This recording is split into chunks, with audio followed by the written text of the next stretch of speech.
Donc je m'appelle, Cécile Berth et je fais de la médiation en sciences, je vais appeler ça comme ça, sur les récifs, principalement sur les récifs coralliens, une spécialité récifs coralliens. D'accord, et vous êtes, rattachée à un organisme, particulier? Alors actuellement non, j'ai une patente, en médiation scientifique et donc je peux travailler avec plein d'organismes différents. D'accord. Alors, pour commencer, je vais vous demander quelles sont les compétences STEM qui sont associées à votre métier, c'est-à-dire, sciences, technologies, ingénierie et mathématiques? Alors la première, ça va être la biologie, parce que, forcément, les récifs coralliens sont, des écosystèmes biologiques. Donc ça, c'est, la première compétence et après, en fait, il y en a plein d'autres que je maîtrise pas toutes, mais auxquelles j'ai affaire. Notamment ce qu'on est en train de faire là, de filmer, d'enregistrer, donc d'avoir toute l'ingénierie de la captation d'images ou de sons. Et après, comme dans la médiation scientifique, on a besoin d'outils, on va dire, enfin, de transmission, de vulgarisation, tout ce qui va être des illustrations et passer par ordinateur, par modification de photos par exemple, donc d'utiliser Photoshop ou d'autres outils de ce type. Hum, et à quoi d'autre j'ai pensé, mais ça m'échappe. Donc, c'est, enfin, je dirais principalement la biologie et ensuite les outils techniques du multimédia qui vont me servir à transmettre aux gens. En termes, par exemple, de gestion de données Mhm. ou de résolution de problèmes, est-ce que c'est des choses qui sont importantes dans votre métier?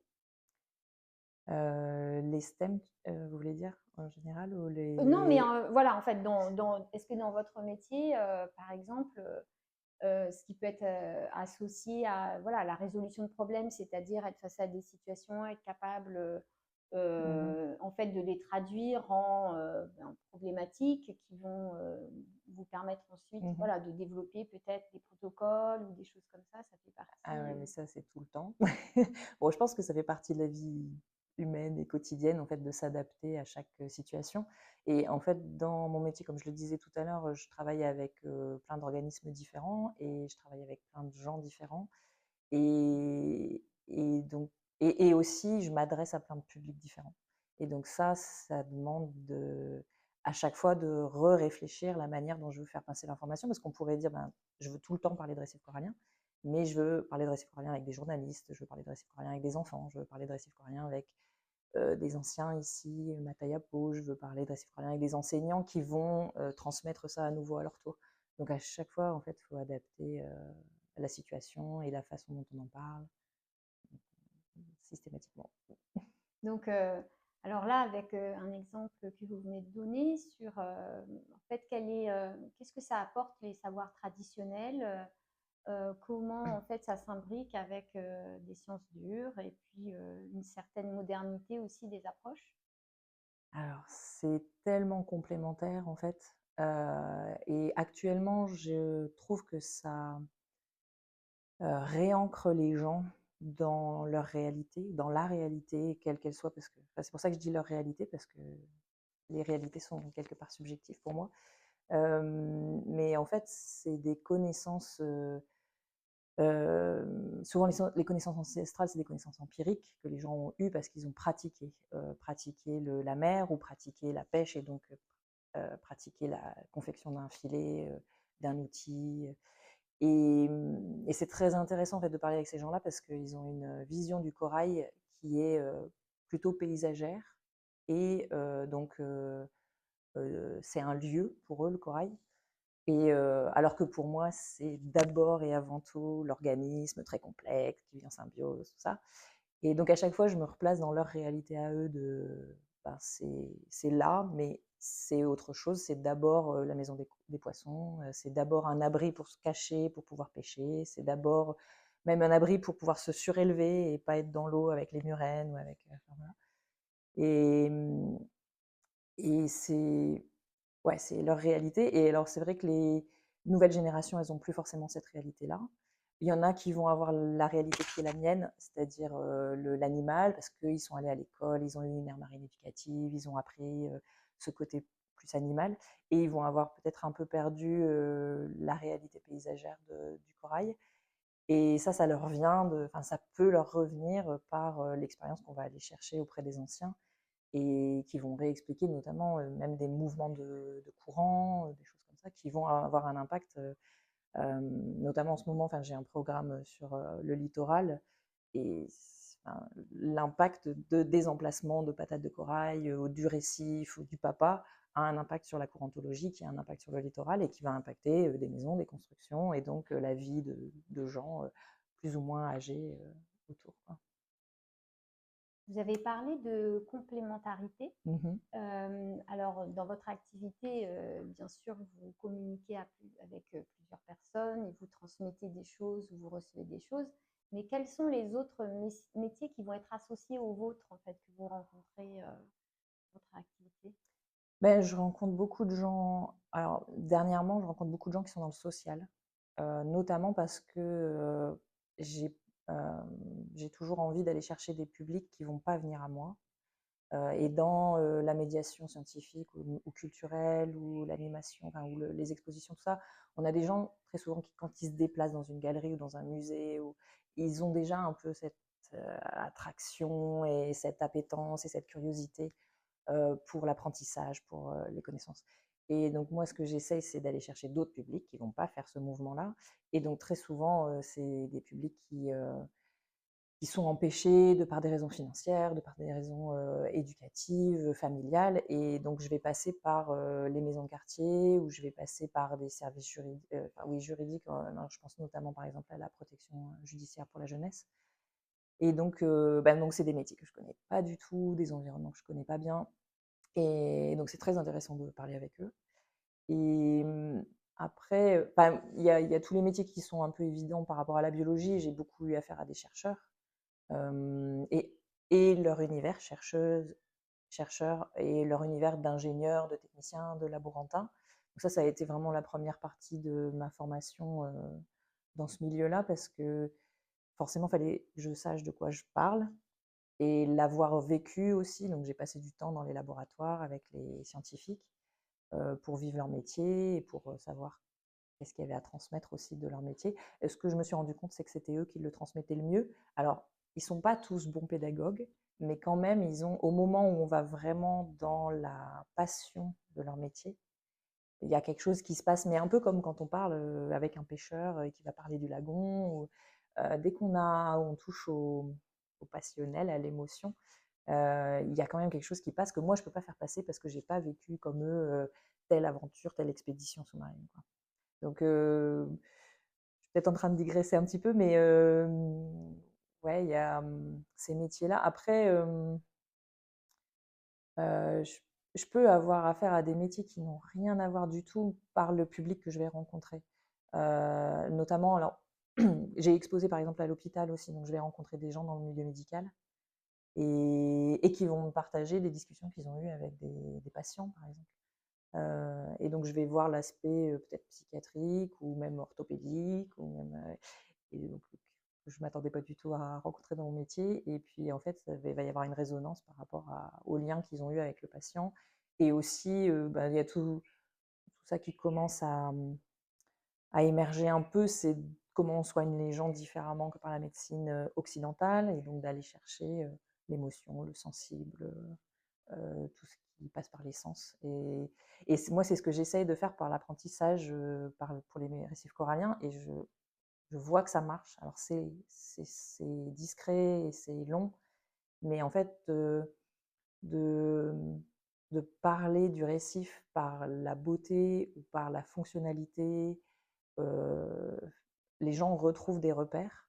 Notamment, enfin, le beau, c'est un repère que beaucoup de gens ont. Enfin, est-ce que cette photo-là, elle me plaît ou elle me plaît pas? Par exemple, je fais des expos photos sur les récifs coralliens. Et en fait, c'est rigolo, je demande aux gens de me choisir une photo dans l'expo et de m'expliquer pourquoi ils l'ont choisie. Et en fait, les raisons, elles sont très différentes.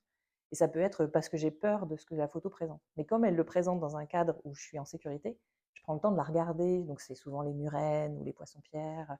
Et donc, je suis face à ce qui me fait peur, mais la photo, elle est vraiment belle, elle est grande, et puis j'ai pas peur de ce qui va se passer.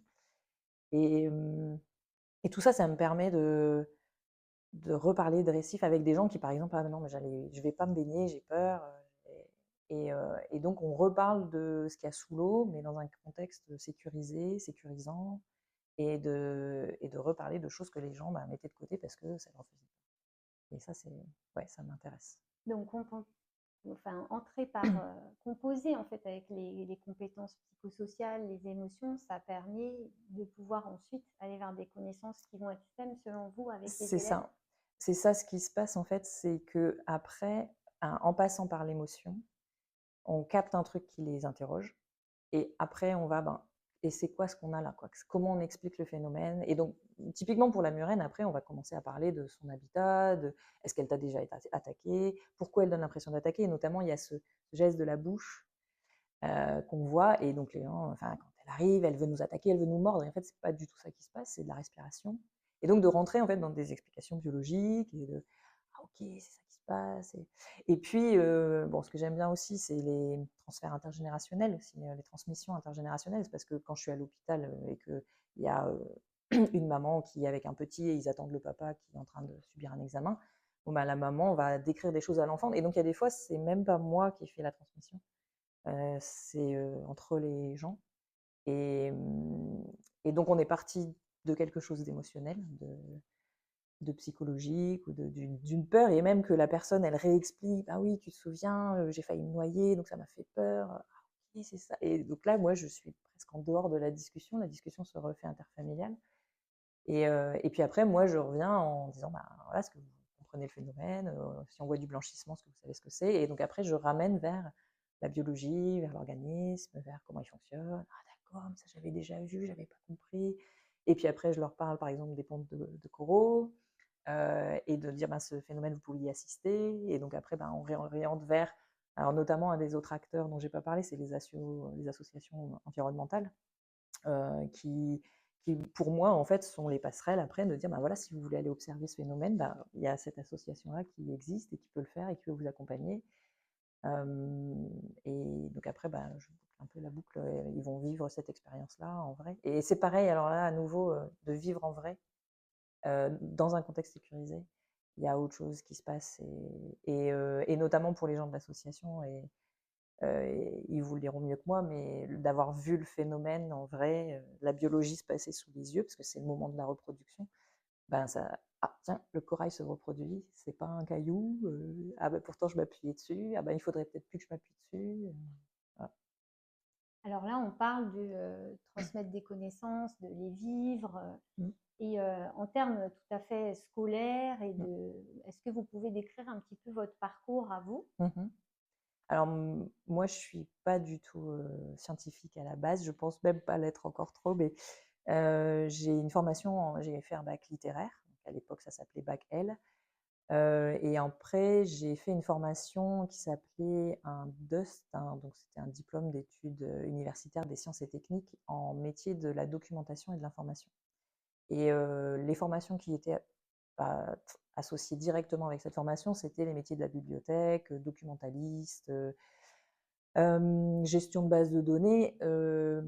J'avais pas spécialement envie de passer des concours, pour être dans la fonction publique, et j'ai, cherché à avoir un métier tout de suite, et ce qui embauchait à ce moment-là, c'était dans les entreprises pour, gérer de la donnée, d'entreprise, et donc j'ai travaillé pour une filiale de Gaz de France, qui, renumérisait et retraitait toutes les données de canalisation de gaz qui circulent dans toute la France. Donc à ce moment-là, j'étais en France, et c'était sur le fond, enfin ça pouvait avoir des aspects intéressants, mais c'était pas vraiment le fond qui m'intéressait. Par contre, c'était un boulot qui payait bien, notamment parce qu'on devait se déplacer beaucoup, chez les différentes, zones de France où il y avait toute la documentation, et en fait, ce métier-là m'a permis d'avoir un peu d'argent et de venir en Polynésie française, et quand je suis venue en Polynésie française, alors j'étais plongeuse depuis longtemps, je faisais de la plongée sous-marine depuis que j'ai 17 ans, et